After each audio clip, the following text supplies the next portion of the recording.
नमस्कार दोस्तों, आपका स्वागत है डार्क स्टोरीज में। दोस्तों, आज की स्टोरी अक्षिणी की प्रेम कहानी है। दोस्तों, कहानी बेहद इमोशनल और डरावनी है, तो अंत तक जरूर सुने। अगर आपको कहानी पसंद आती है तो वीडियो को लाइक और चैनल को सब्सक्राइब करना ना भूले। तो चलिए दोस्तों, आज की स्टोरी को शुरू करते हैं। बहुत साल पहले की बात है। एक वीरान जंगल में अंधेरी रात थी। आसमान में चमकते हुए सुंदर सुंदर सितारे और चांद की चांदनी उस काली रात को और भी मोहक बना रहे थे। उस समय बिजली जैसी कोई सुविधा नहीं थी। लोग पुराने तरीकों से ही अपना जीवन जीते थे और प्रेम पूर्वक मिलजुल कर रहते थे। रात के समय सफर करने के लिए लोग मशालों का सहारा लेते थे। एक रात गांव के कुछ लोग हंसते गाते मशालों के साथ जंगल से गुजर रहे थे। तभी उनकी नजर एक चमकती हुई चीज पर पड़ी। वह इतनी अद्भुत चमक रही थी कि सभी रुककर उसे देखने लगे। पास ही पायलों की मीठी मीठी आवाजें भी सुनाई दे रही थीं। गांव के लोग उत्सुक होकर उस आवाज और चमक का पीछा करने लगे। थोड़ी ही दूर पर उन्होंने देखा कि कुछ खूबसूरत कन्याएं खेतों में खेल रही थीं। उनके बीच एक बड़ा सा गड्ढा था, जो शायद पाताल का रास्ता था। वे कन्याएं साधारण नहीं लग रही थीं। उनकी अलौकिक सुंदरता ने सबका मन मोह लिया। गांव वाले समझ गए कि ये यक्षिणियां हैं। लोग एक दूसरे से कहने लगे, हमें इन्हें परेशान नहीं करना चाहिए, नहीं तो ये हमें नुकसान पहुंचा सकती हैं। सभी छिपकर पेड़ों के पीछे से उन्हें देख रहे थे। यक्षिणियां मस्ती में गाना गा रही थीं और खिलखिलाकर हंस रही थीं। ऐसा लग रहा था जैसे उन्हें किसी की परवाह ही नहीं। गांव के लोग धीरे धीरे वहां से लौटने लगे, लेकिन प्रतीक नाम का एक युवक उन यक्षिणियों को देखकर इतना मोहित हो गया कि उसने बाकी लोगों की बात नहीं सुनी। वह उनके पीछे पीछे चल पड़ा। जब वह उनके पास पहुंचा तो यक्षिणियां हैरान रह गईं। प्रतीक ने उनके साथ नाचना गाना शुरू कर दिया। अचानक यक्षिणियां डर गईं और गड्ढे में कूदने लगीं। 6 यक्षिणियां गड्ढे में समा गईं, लेकिन प्रतीक ने एक यक्षिणी का हाथ पकड़ लिया और उसे रोक लिया। सुबह होने तक प्रतीक उस यक्षिणी को अपने गांव ले आया। गांव वाले उसे देखकर घबरा गए। उन्होंने प्रतीक को डांटा और कहा, तुमने इसे क्यों लाया? इसे रात में ही छोड़ देना चाहिए था। यह हमारे पूरे गांव को तबाह कर देगी। लेकिन प्रतीक उनकी बात सुनने को तैयार नहीं था। वह यक्षिणी हमेशा घूंघट में रहती थी और केवल प्रतीक को अपना चेहरा दिखाती थी। उसके हाथ इतने सुंदर थे कि लोग देखकर मंत्रमुग्ध हो जाते थे। हालांकि वे जानते थे कि उसकी सुंदरता के पीछे एक रहस्य है। धीरे धीरे प्रतीक और यक्षिणी के बीच प्रेम बढ़ने लगा। यक्षिणी का नाम निकिता था। प्रतीक ने निकिता से विवाह का प्रस्ताव रखा। शुरुआत में उसने मना कर दिया, लेकिन प्रतीक के बार बार मनाने पर वह मान गई। हालांकि उसने कुछ शर्तें रखीं। उसने कहा, मैं शादी तो करूंगी, लेकिन मेरी कुछ शर्तें हैं। मैं कभी झाड़ू को हाथ नहीं लगाऊंगी, किसी को अपना चेहरा नहीं दिखाऊंगी और न ही जंगल से लकड़ियां काटने जाऊंगी। इन बातों पर तुम मुझसे कभी सवाल नहीं करोगे। अगर तुमने ऐसा किया तो तुम्हें इसका परिणाम भुगतना पड़ेगा। प्रतीक ने उसकी शर्तें मान ली और दोनों ने विवाह कर लिया। शादी के बाद प्रतीक और निकिता ने एक नया जीवन शुरू किया। निकिता ने अपने जादुई और रहस्यमयी स्वभाव से गांव वालों को चकित कर दिया। उसके अद्भुत कौशल और सुंदरता ने उसे गांव में चर्चा का विषय बना दिया। हालांकि उसकी शर्तें और रहस्यमय व्यवहार ने लोगों को उससे दूरी बनाए रखने पर मजबूर कर दिया। उन्हें पता था कि ये एक यक्षिणी है। वह जितनी खूबसूरत है उतनी खतरनाक भी है। एक दिन प्रतीक और निकिता जंगल में लकड़ी इकट्ठा करने गए। प्रतीक ने इस बार निकिता को अपनी शर्त तोड़कर जंगल में आने के लिए राजी कर लिया था। गहरी झाड़ियों के बीच से अचानक एक शेर निकल आया। प्रतीक डर के मारे पत्थर की तरह जड़ हो गया, लेकिन निकिता ने बिना घबराए शेर का सामना किया। उसने अपनी अलौकिक शक्ति का उपयोग करते हुए शेर को वश में कर लिया। शेर के दहाड़ने की जगह अब उसके कंधे पर सिर रखने की शांत मुद्रा देख प्रतीक चकित था। उसने महसूस किया कि निकिता साधारण इंसान नहीं थी। वह उसे अपने गांव वापस ले आया और इस घटना का जिक्र किसी से नहीं किया, लेकिन उसकी जादुई शक्तियां उसके लिए अब और भी रहस्यमयी हो गईं। कुछ दिनों बाद प्रतीक ने एक घायल गाय को जंगल में पाया और उसे अपने घर ले आया। वह गाय की देखभाल में जुट गया। निकिता ने शुरू में इसे नजरअंदाज किया, लेकिन धीरे धीरे प्रतीक का गाय के प्रति बढ़ता स्नेह उसे अखरने लगा। निकिता ने प्रतीक को कई बार चेतावनी दी, इस गाय पर इतना ध्यान मत दो, मुझे यह अच्छा नहीं लगता। प्रतीक ने उसकी बात को हल्के में लिया और गाय की देखभाल जारी रखी। धीरे धीरे निकिता की ईर्ष्या बढ़ने लगी। उसने गाय के साथ समय बिताने पर प्रतीक को टोकना शुरू कर दिया। प्रतीक के बचपन की दोस्त स्नेहा उससे मिलने आई। वह एक खुशमिजाज और चंचल स्वभाव की लड़की थी। उसने निकिता को पहली बार देखा और उसकी सुंदरता की तारीफ की। स्नेहा ने रात में प्रतीक के साथ काफी देर तक बातें की। उस रात निकिता चुपचाप उठी और स्नेहा के कमरे में चली गई। उसकी आंखों में क्रोध की लपटें थीं। उसने अपनी अलौकिक शक्तियों का उपयोग करते हुए स्नेहा का गला घोंट दिया।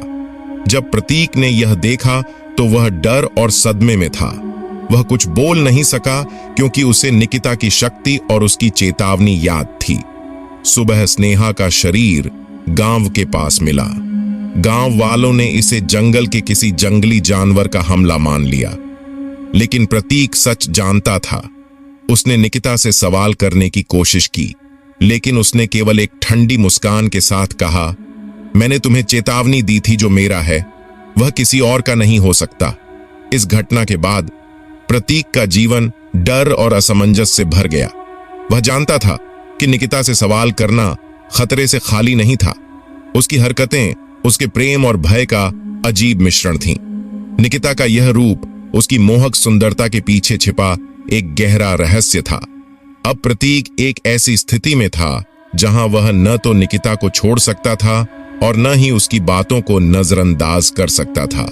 उसका मन इस कश्मकश में था कि निकिता के इस रहस्य का अंत क्या होगा। स्नेहा के गायब होने के बाद प्रतीक की बेचैनी दिन ब दिन बढ़ने लगी। वह अपनी पत्नी निकिता के साथ रहते हुए भी भय और अपराध बोध के साए में जी रहा था। स्नेहा की मौत का सच उसे रातों को सोने नहीं देता था। उसने कई बार निकिता से बात करने की कोशिश की, लेकिन उसकी अलौकिक शक्तियों का डर उसे रोक देता। निकिता जैसे कुछ हुआ ही नहीं वैसे ही व्यवहार कर रही थी। वह प्रतीक की हर हरकत पर नजर रखती, लेकिन उसने कभी स्नेहा के बारे में कुछ नहीं कहा। प्रतीक को यह समझ आ गया था कि निकिता को इस बात का अंदाजा नहीं है कि उसने उसे स्नेहा की हत्या करते हुए देख लिया था।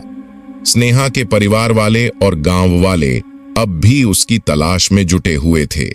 धीरे धीरे उनका शक प्रतीक पर बढ़ने लगा। एक दिन गांव के बुजुर्ग प्रतीक से मिलने आए। उनमें से एक ने गुस्से में कहा, तुमसे बार बार पूछने पर भी हमें कोई जवाब नहीं मिला, सच बताओ, स्नेहा को आखिरी बार तुमने कहां देखा? प्रतीक ने घबराते हुए वही पुराना झूठ दोहरा दिया, मैंने उसे रात में जाते हुए देखा था, शायद वह जंगल की ओर गई हो। लेकिन गांव वालों का शक अब यकीन में बदलने लगा। उन्होंने तय किया कि स्नेहा के मामले की गहराई से जांच की जाएगी। प्रतीक अब इस दुविधा में था कि वह गांव वालों को सच बताए या निकिता की शक्तियों का सामना करने का साहस जुटाए। उसने तय किया कि वह निकिता से इस बारे में सीधे बात करेगा। एक रात उसने हिम्मत जुटाकर निकिता से पूछा, स्नेहा के साथ क्या हुआ था उस रात? वह कहां चली गई? निकिता ने उसकी तरफ देखा। उसकी आंखों में गुस्से और ठंडक का मिला जुला भाव था। उसने शांत स्वर में कहा, मैंने तुमसे कहा था कि मेरे मामलों में दखल मत देना। जो कुछ भी हुआ वह इस घर के लिए अच्छा था। प्रतीक के होश उड़ गए। निकिता के शब्दों ने साफ कर दिया कि उसने स्नेहा की हत्या जानबूझकर की थी, लेकिन वह इसके बारे में किसी को कुछ बताने का जोखिम नहीं उठा सकता था। कुछ दिनों बाद प्रतीक को निकिता की एक और अनोखी आदत का पता चला। वह अक्सर रात के समय जंगल की ओर जाती थी और घंटों तक गायब रहती थी। प्रतीक ने एक रात उसका पीछा किया और देखा कि वह उसी गड्ढे के पास गई थी जहां से वह पहली बार प्रकट हुई थी। वह गड्ढे के किनारे खड़ी होकर कुछ मंत्र बुदबुदा रही थी। प्रतीक को समझ आ गया कि वह इस दुनिया और अपनी दुनिया के बीच किसी गहरे रहस्य से जुड़ी हुई है। प्रतीक अब दो राहों पर खड़ा था। एक तरफ उसका प्यार और डर था जो उसे निकिता के साथ बनाए रख रहा था, और दूसरी तरफ स्नेहा की हत्या का सच जो उसे आत्मग्लानि में डुबो रहा था। गांव वालों का दबाव बढ़ता जा रहा था। वे हर दिन उससे सवाल करते, लेकिन वह हर बार झूठ का सहारा लेता। प्रतीक को समझ नहीं आ रहा था कि वह इस चक्रव्यूह से कैसे बाहर निकले। निकिता का रहस्य और स्नेहा की हत्या का सच अब प्रतीक के जीवन का हिस्सा बन चुका था। वह जानता था कि निकिता से सच छिपाकर रखना और गांव वालों से झूठ बोलना उसे एक दिन किसी बड़े संकट में डाल देगा। स्नेहा के गायब होने की घटना ने गांव में अशांति फैला दी थी। लोग अब प्रतीक और उसकी रहस्यमयी पत्नी निकिता को लेकर अधिक सतर्क हो गए थे। गांव वाले स्नेहा के अचानक गायब होने और निकिता के अजीब व्यवहार को जोड़कर समझने लगे कि इस घटना के पीछे जरूर कुछ गहरा रहस्य है। एक दिन गांव के मुखिया ने एक सभा बुलाई। उसमें सभी गांव वाले इकट्ठा हुए और उन्होंने प्रतीक से सीधे सवाल किया, तुम्हारी पत्नी के आने के बाद से गांव में कई अजीब घटनाएं हो रही हैं। स्नेहा की गुमशुदगी भी उसी से जुड़ी हुई लगती है। सच बताओ, तुम्हारी पत्नी ने क्या किया है? प्रतीक घबराया हुआ था। उसने हर बार की तरह वही झूठ दोहराया, लेकिन गांव वाले अब और सहन नहीं कर सकते थे। एक बुजुर्ग ने गुस्से में कहा, तुम दोनों यहां से चले जाओ। तुम्हारी पत्नी के कारण गांव वालों की जिंदगी खतरे में है। हमें किसी अनहोनी का इंतजार नहीं है। अगर तुम खुद नहीं गए तो हमें जबरदस्ती करनी पड़ेगी। प्रतीक ने गांव वालों को शांत करने की कोशिश की, लेकिन उनकी नाराजगी बढ़ती ही गई।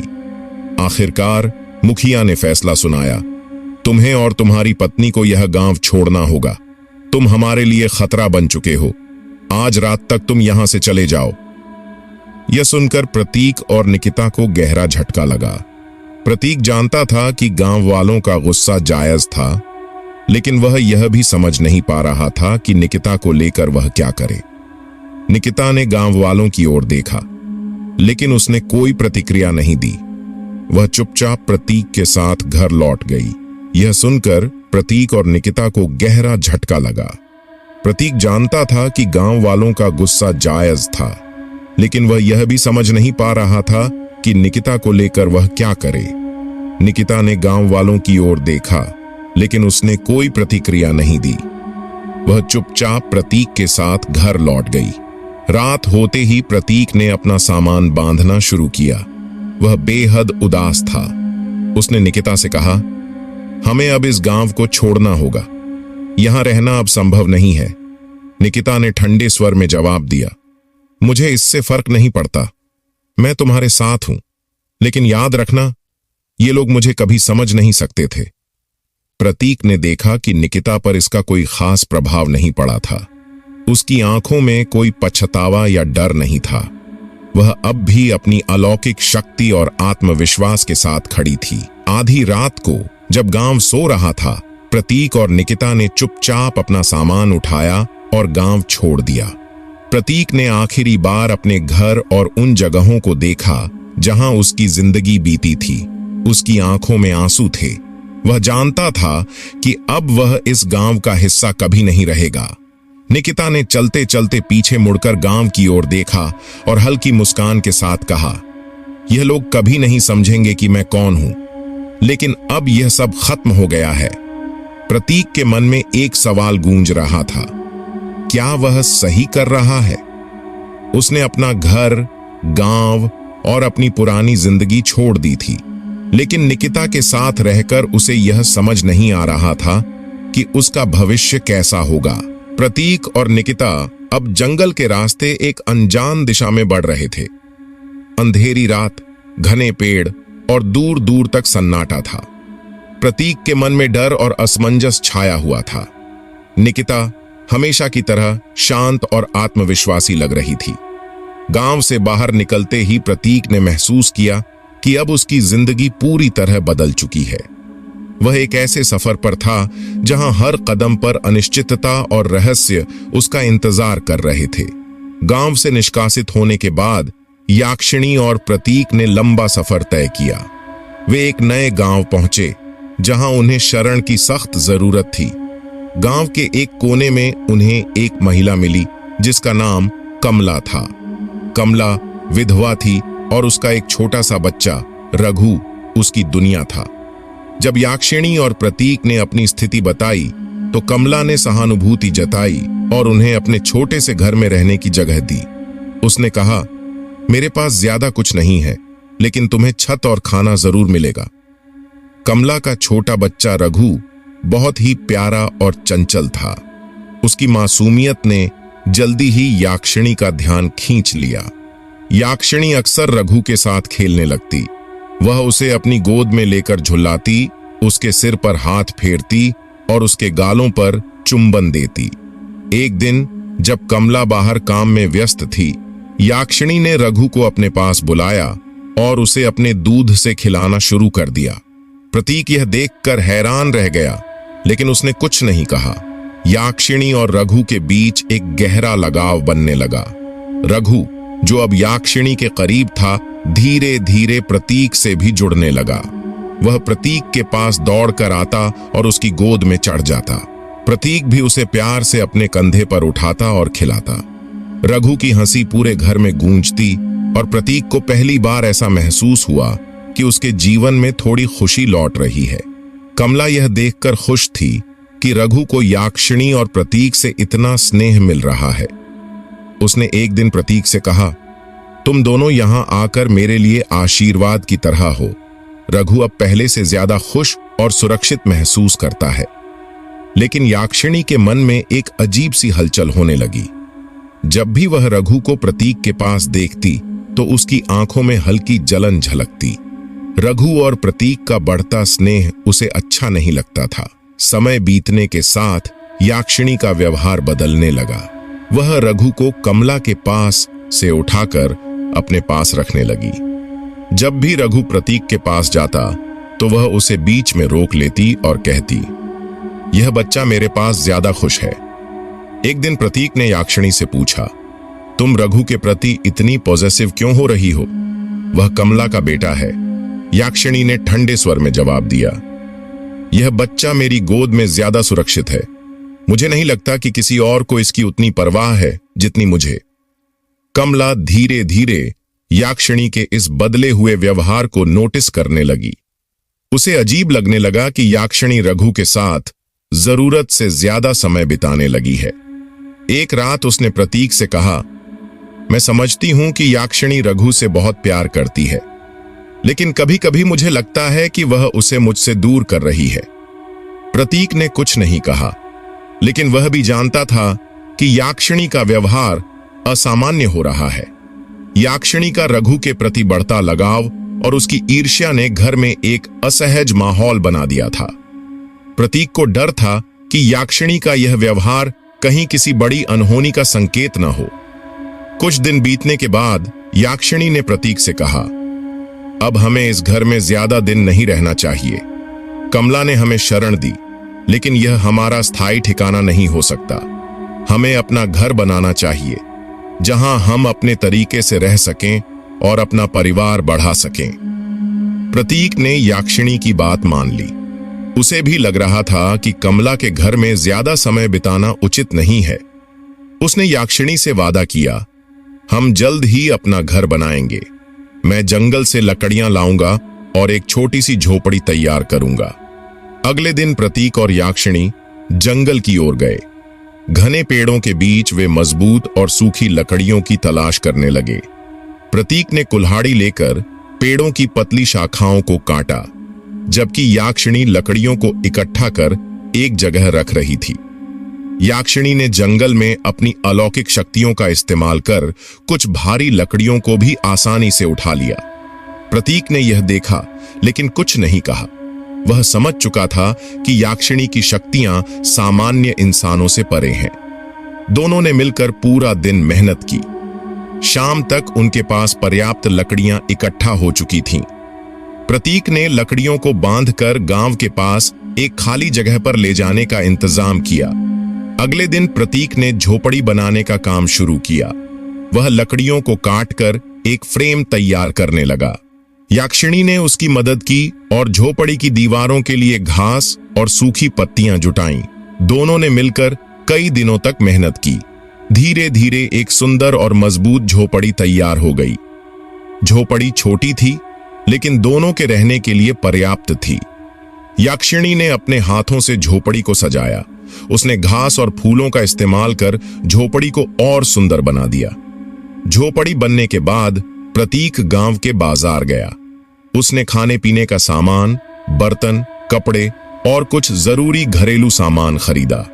वह जानता था कि उनके नए घर को चलाने के लिए यह सब जरूरी था। जब वह सामान लेकर घर लौटा तो याक्षिणी ने सब कुछ व्यवस्थित करना शुरू किया। उसने बर्तन रसोई के कोने में रखे, कपड़ों को एक अलग जगह पर व्यवस्थित किया और बाकी सामान को सही ढंग से जमाया। अब याक्षिणी और प्रतीक ने अपनी नई जिंदगी की शुरुआत कर दी। उनका घर छोटा था, लेकिन दोनों को यह बेहद प्यारा लग रहा था। हर सुबह याक्षिणी घर के बाहर आकर फूलों को पानी देती और आसपास के पेड़ों की देखभाल करती। प्रतीक जंगल से लकड़ियां लाकर बेचता और खाने पीने का सामान जुटाता। रात के समय दोनों झोपड़ी के बाहर बैठकर चांदनी का आनंद लेते और भविष्य के बारे में बातें करते। याक्षिणी ने एक दिन प्रतीक से कहा, अब हमारे पास अपना घर है। मुझे उम्मीद है कि यहां हमारा जीवन सुखद रहेगा। प्रतीक ने उसकी ओर देखा और मुस्कुराते हुए कहा, हमने जो भी खोया है उसे पीछे छोड़कर अब एक नई शुरुआत कर रहे हैं। मुझे विश्वास है कि यह घर हमारे लिए एक नई उम्मीद लेकर आएगा। याक्षिणी और प्रतीक का नया घर उनकी उम्मीदों और सपनों का प्रतीक बन गया। दोनों ने तय किया कि वे अब एक परिवार बढ़ाने पर ध्यान देंगे। प्रतीक के मन में एक नई उमंग जागी, लेकिन उसे अब भी याक्षिणी के अतीत और उसकी शक्तियों का ख्याल सताता रहता था। नए घर में रहते हुए एक दिन याक्षिणी अपने अतीत के बारे में सोचने लगी। उसे याद आया कि कैसे गांव वालों ने उसे और प्रतीक को अपमानित करके उनके घर से निकाल दिया था। उस घटना की याद से उसका दिल भारी हो गया और उसके भीतर गुस्से की एक आग सुलगने लगी। प्रतीक को इस बात का आभास नहीं था कि याक्षिणी के मन में क्या चल रहा है।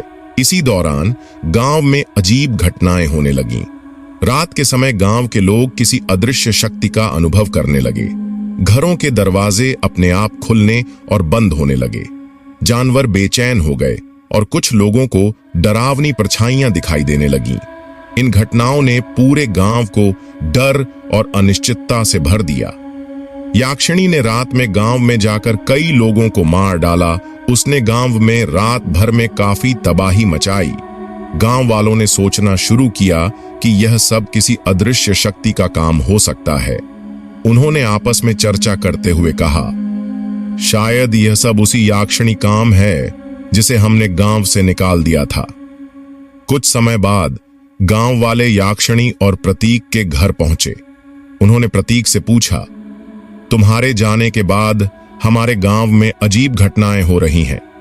हमें लगता है कि यह सब तुम्हारी पत्नी से जुड़ा हुआ है। प्रतीक यह सुनकर चुप रह गया। वह जानता था कि गांव वालों के शक की वजह शायद सही हो, लेकिन वह याक्षिणी के बारे में कुछ बोलने की हिम्मत नहीं कर पाया। उसने गांव वालों को शांत करने की कोशिश की, लेकिन वे आश्वस्त नहीं हुए। जब कमला को इन घटनाओं के बारे में पता चला तो उसने भी याक्षिणी पर शक किया। उसने स्पष्ट शब्दों में कहा, तुम दोनों के आने के बाद ही यह सब शुरू हुआ है। मैं अब और खतरा मोल नहीं ले सकती। तुम लोग मेरा घर छोड़ दो। कमला की आवाज में डर और गुस्सा था। प्रतीक और याक्षिणी ने उसकी बात मान ली और घर छोड़ने का फैसला किया। प्रतीक और याक्षिणी ने जंगल के अंदर एक नई जगह ढूंढी। वहां उन्होंने अपनी झोपड़ी बनाने का काम शुरू किया। इस बार याक्षिणी ने अपनी विशेष क्षमताओं का उपयोग किया और तेजी से झोपड़ी तैयार कर दी। प्रतीक ने उसकी मदद की, लेकिन उसके मन में अनिश्चितता और चिंता बनी रही। अब घने जंगल के बीच याक्षिणी और प्रतीक ने अपने जीवन की शुरुआत की। याक्षिणी ने कहा, यह जंगल अब हमारा घर है। यहां कोई हमें परेशान नहीं करेगा। हम यहां शांति से रह सकते हैं। प्रतीक ने उसकी बात सुनी और सहमति जताई, लेकिन उसके दिल में एक सवाल गूंज रहा था। क्या यह शांति स्थायी होगी या फिर अतीत के प्रभाव से उनका जीवन एक बार फिर बदल जाएगा? याक्षिणी और प्रतीक जंगल में अपना जीवन शांति से बिता रहे थे। याक्षिणी को पक्षियों और जानवरों से बात करना और उनकी देखभाल करना बहुत पसंद था। वह रात में अक्सर अजीब से अनुष्ठान करती, जिसमें वह जंगल की प्राकृतिक शक्तियों के साथ जुड़ने का प्रयास करती। प्रतीक इन सब बातों को लेकर कभी सवाल नहीं करता था। एक दिन जब प्रतीक लकड़ी इकट्ठा करने के लिए जंगल में गया, तो उसे एक अजीबोगरीब आकृति दिखी। वह एक शैतान था, जिसकी आंखों में एक अद्भुत चमक थी और जिसकी आवाज गहरी और डरावनी थी। उसने प्रतीक से कहा, तुम्हें पता है कि तुम्हारी पत्नी कोई साधारण महिला नहीं है।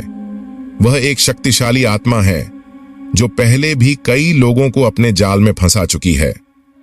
प्रतीक हैरान रह गया और उसने पूछा, तुम यह सब क्यों कह रहे हो? उस रहस्यमय व्यक्ति ने उत्तर दिया, यह जंगल मेरा है। मैं यहां की हर आत्मा को जानता हूं। तुम्हारी पत्नी का अतीत अंधकार से भरा है। सावधान रहो। प्रतीक ने वापस आकर याक्षिणी को इस घटना के बारे में बताया। उसने कहा, जंगल में आज एक अजीब व्यक्ति से मिला। उसने तुम्हारे बारे में अजीब बातें की। क्या यह सच है? याक्षिणी ने यह सुनते ही गहरी सांस ली और कहा, मुझे उस व्यक्ति का सामना करना होगा। वह झूठ बोल रहा है। याक्षिणी ने जंगल के अंदर उस व्यक्ति को ढूंढ निकाला। उसने उसे देखते ही गुस्से से कहा, तुमने मेरे बारे में झूठ क्यों फैलाया? मुझे रोकने की कोशिश मत करो। उस व्यक्ति ने शांत स्वर में जवाब दिया, तुम्हारे पास अलौकिक शक्तियां हैं, लेकिन यह जंगल मेरा है। तुम और तुम्हारा पति यहां ज्यादा समय तक सुरक्षित नहीं रहोगे। याक्षिणी का गुस्सा बढ़ता गया। उसने कड़े शब्दों में चेतावनी दी, तुम मुझे रोक नहीं सकते। मैं जहां चाहूं वहां रह सकती हूं। दोनों के बीच वाद विवाद बढ़ गया। हालांकि याक्षिणी ने अपने शब्दों और अपनी उपस्थिति से उस व्यक्ति को यह दिखा दिया कि वह कमजोर नहीं है। उस व्यक्ति ने आखिरकार कहा, यह जंगल हमेशा मेरी निगरानी में रहेगा। तुम यहां अधिक समय तक नहीं टिक पाओगी। याक्षिणी ने उसे जवाब दिया, हम अपनी शांति के लिए यहां आए हैं। हमें परेशान करने की कोशिश मत करो। उसके बाद वह वहां से चली गई। प्रतीक ने यह सब देखा, लेकिन कुछ नहीं कहा। दोनों का जीवन अब और भी अनिश्चित और चुनौतीपूर्ण हो गया था, क्योंकि उनके चारों ओर रहस्य और खतरों का जाल गहराता जा रहा था। रात को याक्षिणी सोने के बाद प्रतीक अकेला बिस्तर पर लेटा हुआ सोच रहा था। उसे समझ में नहीं आ रहा था कि याक्षिणी क्यों विचित्र अनुष्ठान करती है और क्यों वह हमेशा उसे सवाल करने से रोकती है। वह कई बार सोच चुका था कि उसकी पत्नी का अतीत और शक्तियां कितनी रहस्यमय हैं। क्या वह सच में कोई जादू टोना करती है? क्यों वह उसकी बातों का जवाब नहीं देती? वह इन सवालों से परेशान था, लेकिन उसने कभी याक्षिणी से कुछ पूछा नहीं, क्योंकि वह जानता था कि इसका कोई अच्छा परिणाम नहीं होगा। अगले दिन जब प्रतीक लकड़ी काटने के लिए जंगल गया, तो उसी रहस्यमय व्यक्ति ने फिर से उसका सामना किया।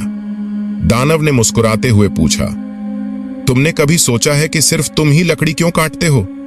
तुम्हारी पत्नी कभी लकड़ी क्यों नहीं काटती? प्रतीक चुप रहा। उसे यह सवाल चुभने लगा, लेकिन उसने कुछ नहीं कहा। उसे यह सवाल परेशान कर रहा था, लेकिन याक्षिणी के बारे में कोई नकारात्मक विचार रखने की उसे हिम्मत नहीं हो रही थी।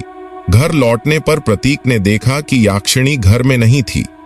वह घबराया और उसे ढूंढने के लिए जंगल में निकला। कुछ समय बाद उसने याक्षिणी को नदी में नहाते हुए पाया। वह नदी में खड़ी होकर हंसी में मग्न थी, जैसे किसी अनदेखे आनंद में खो गई हो।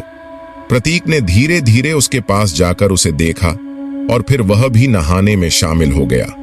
दोनों ने साथ में स्नान किया, लेकिन प्रतीक के मन में उन सवालों का घेरा बना रहा। जब वे नदी से लौटे तो याक्षिणी ने प्रतीक से कहा, तुम्हें कभी मुझसे सवाल नहीं करना चाहिए। तुम्हें विश्वास रखना चाहिए। मैं तुम्हारे साथ हूं और हम हमेशा एक दूसरे के साथ रहेंगे। चाहे दुनिया जो कहे, हम साथ रहेंगे, मुझे छोड़ना मत। याक्षिणी के शब्दों में गहरी भावनाएं और भरोसा था, लेकिन प्रतीक के दिल में अब भी शंकाएं थीं। कुछ समय बाद याक्षिणी अचानक दर्द में रोने लगी। प्रतीक ने देखा कि उसके पैर में एक कील चुभी हुई थी। जैसे ही उसने कील निकाली, काले रंग का खून बहने लगा।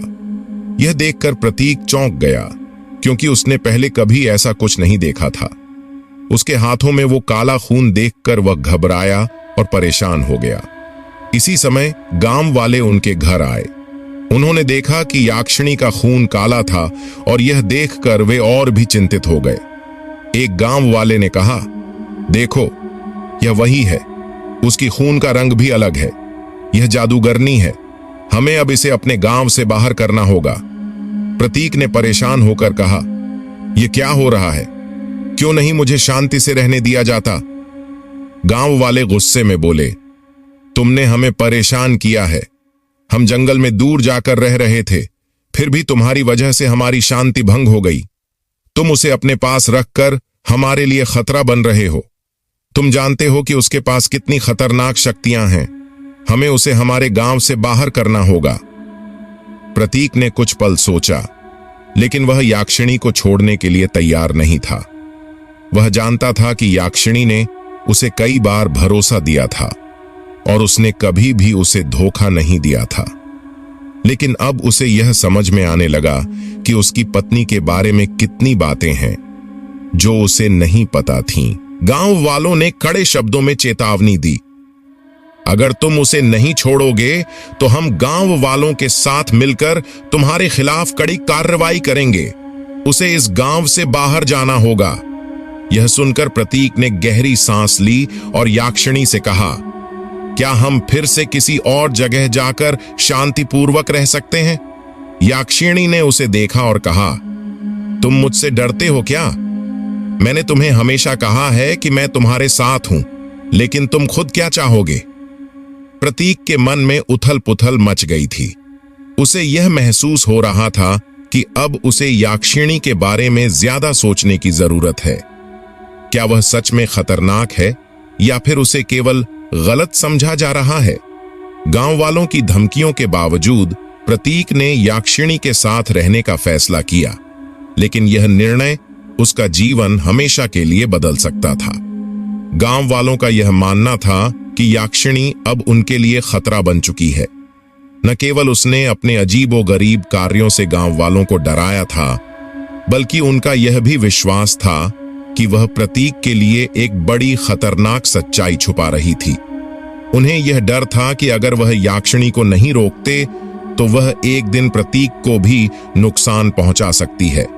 यही कारण था कि गांव वाले एक उपाय के रूप में एक पूजा और शुद्धिकरण समारोह आयोजित करने का निर्णय लेते हैं। हालांकि यह पूजा और शुद्धिकरण उनके लिए निष्फल साबित हुआ। याक्षिणी पर इसका कोई असर नहीं हुआ।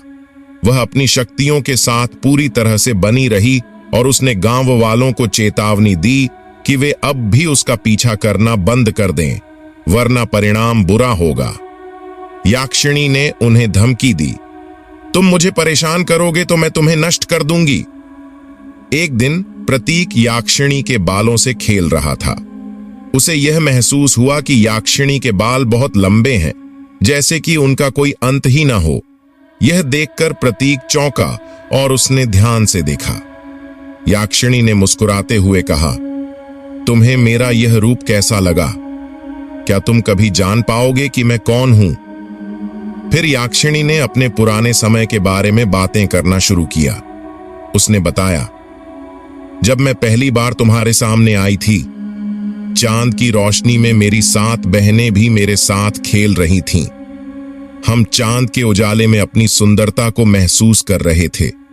हमारे कुछ नियम थे, जैसे अगर कोई हमें देखे तो हमें सीधे नरक के गड्ढे में जाना पड़ता था। लेकिन उस दिन मैंने उस नियम को तोड़ा क्योंकि तुमने मेरा हाथ पकड़ लिया था। उस दिन से मुझे तुमसे एक अलग ही जुड़ाव महसूस होने लगा। मैं अपनी बहनों को याद करती हूं। प्रतीक ने गहरी नजरों से याक्षिणी को देखा और कहा, मैं तुमसे बहुत प्यार करता हूं और तुम्हारे बिना जी नहीं सकता। मैं बिल्कुल अकेला हूं। क्या तुम याद करती हो वह वादा जो हमने किया था? मैं झाड़ू नहीं पकड़ूंगा, लकड़ी नहीं काटूंगा और तुम कभी मुझसे सवाल नहीं करोगी। यह राज हम दोनों के बीच रहेगा और हम इसे किसी से नहीं कहेंगे। यह बातचीत उस समय गांव के एक आदमी ने सुन ली। यह आदमी पहले से ही याक्षिणी को लेकर शक करता था और अब उसे याक्षिणी के बारे में कुछ और जानकारी मिल गई थी। उसने गांव वालों से यह कहा, हमारे पास याक्षिणी को हटाने का एक तरीका है। अगर हम उसे झाड़ू उठाने और लकड़ी काटने के लिए मजबूर कर दें तो वह अपनी शक्तियों को खो देगी और हम उसे अपने गांव से बाहर कर सकते हैं। यह तरीका काम कर सकता है। गांव वाले अब पूरी तरह से याक्षिणी को बाहर करने के लिए तैयार थे। उनके मन में यह विश्वास हो गया था कि अगर वह उसे इस काम के लिए मजबूर कर सके तो याक्षिणी की शक्तियां खत्म हो जाएंगी। वे जानते थे कि याक्षिणी ने प्रतीक से जो वादा किया था वह उसके लिए बहुत महत्वपूर्ण था और अगर वह इस वादे को तोड़ेगी तो उसकी शक्तियां कमजोर पड़ सकती हैं। गांव वालों ने योजनाबद्ध तरीके से याक्षिणी को यह काम करने के लिए बाध्य करने की सोची। वे यह चाहते थे कि वह झाड़ू उठाए और लकड़ी काटे ताकि वह उनके गांव के लिए खतरे का कारण न बने। जब यह योजना याक्षिणी तक पहुंची तो वह भयंकर रूप से क्रोधित हो गई। उसने यह नहीं सोचा था कि गांव वाले इतने दूर जाएंगे। वह प्रतीक से मिली और उसे कहा, तुमने मुझसे यह वादा किया था, क्या तुम मुझे अब धोखा दोगे? क्या तुम मेरे साथ नहीं रहना चाहते? प्रतीक की दुविधा बढ़ने लगी थी। उसे याक्षिणी से बहुत प्यार था, लेकिन अब वह समझ रहा था कि उसका प्यार एक खतरनाक मोड़ पर आ चुका था। गांव वालों के दबाव और याक्षिणी की शक्ति के बीच वह फंस चुका था। क्या वह अपना वादा तोड़ेगा और अपनी पत्नी के सामने खड़ा होगा या फिर वह गांव वालों के दबाव के सामने झुक जाएगा? ये घटनाएं एक बहुत बड़े संघर्ष की ओर इशारा कर रही थीं और प्रतीक को यह निर्णय लेने में कठिनाई हो रही थी कि उसे क्या करना चाहिए। जब प्रतीक लकड़ियां काटने के लिए जंगल गया, गांव वाले उसकी झोपड़ी पर आए और यक्षिणी से कहा, तुम हमारे गांव के लिए खतरा हो, यहां से चली जाओ वरना हम तुम्हारी झोपड़ी को आग लगा देंगे। गांव वाले के डराने पर उसका शरीर काला हो गया, उसकी आंखें लाल हो गईं, लेकिन प्रतीक के वापस आने पर उसने तुरंत अपना रूप बदल लिया और सामान्य हो गई। उसने पूछा, क्या हुआ? गांव वाले क्यों आए थे? यक्षिणी ने केवल इतना कहा, कुछ नहीं, वे बेवजह परेशान कर रहे हैं। गांव वालों ने शैतान के पास जाने का फैसला किया। उन्होंने शैतान से कहा कि अगर तुमने याक्षिणी को भगाने में हमारी मदद करोगे तो हम तुम्हें जो चाहोगे वह दे। शैतान राजी हो जाता है। अगले दिन जब प्रतीक लड़कियां काटने जंगल में आता है, दानव ने उसे फिर से रोका।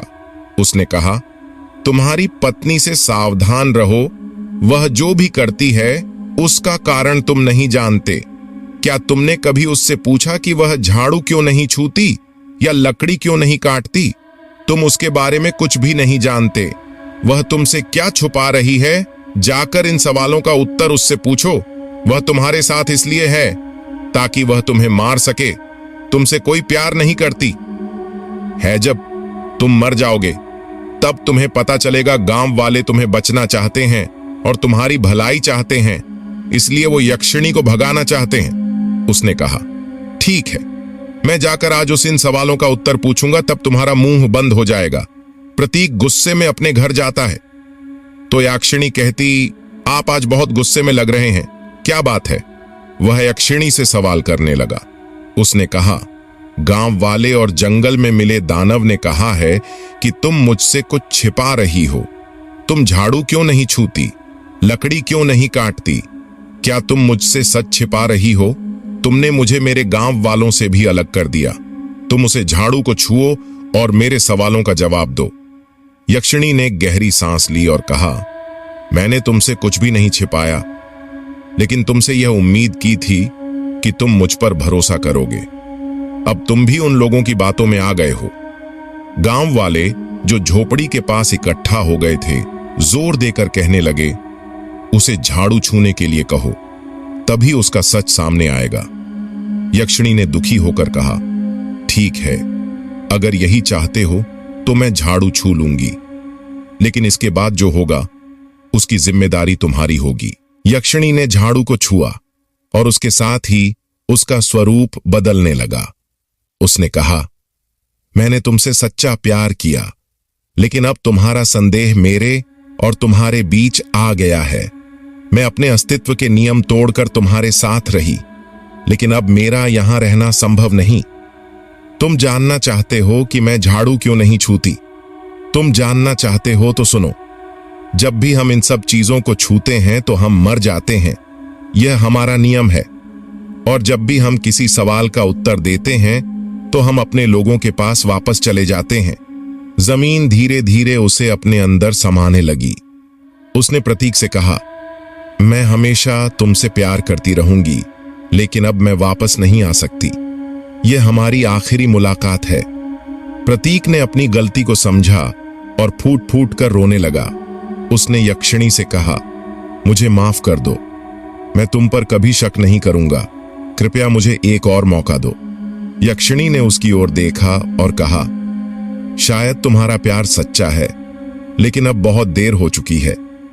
अब मैं कभी वापस नहीं आऊंगी। उसने जाते जाते गांव वालों को श्राप दिया कि गांव पूरा बंजारा हो जाएगा। तुम गांव वाले इस जमीन में समा जाओगे और शैतान तुम भी जलकर राख हो जाओगे। यक्षिणी के जाते ही गांव में बदलाव आने लगे। श्रापित गांव सूखने और उजड़ने लगा। लोग डर के कारण वहां से जाने लगे। प्रतीक ने अपनी पूरी जिंदगी यक्षिणी की यादों में बिताई। वह उस झोपड़ी में अकेला रहता था जहां उन्होंने साथ समय बिताया था। उसकी मृत्यु के दिन लोगों ने देखा कि एक छोटी सी लौ उसकी झोपड़ी के पास आई। यह लौ प्रतीक और यक्षिणी के प्रेम का प्रतीक बन गई। लोग कहते हैं कि उनकी आत्माएं हमेशा के लिए एक हो गईं और अब वे किसी अनदेखी दुनिया में साथ हैं। दोस्तों, अगर आपको आज की कहानी पसंद आई हो तो हमारे चैनल डार्क स्टोरीज को सब्सक्राइब करना न भूलें। बेल आइकन दबाएं ताकि आपको हमारी हर नई कहानी की नोटिफिकेशन मिल सके। हमसे जुड़े रहें और अंधेरी कहानियों की इस दुनिया में खो जाने के लिए तैयार रहें। धन्यवाद और अगली बार मिलते हैं एक और नई रोमांचक कहानी के साथ।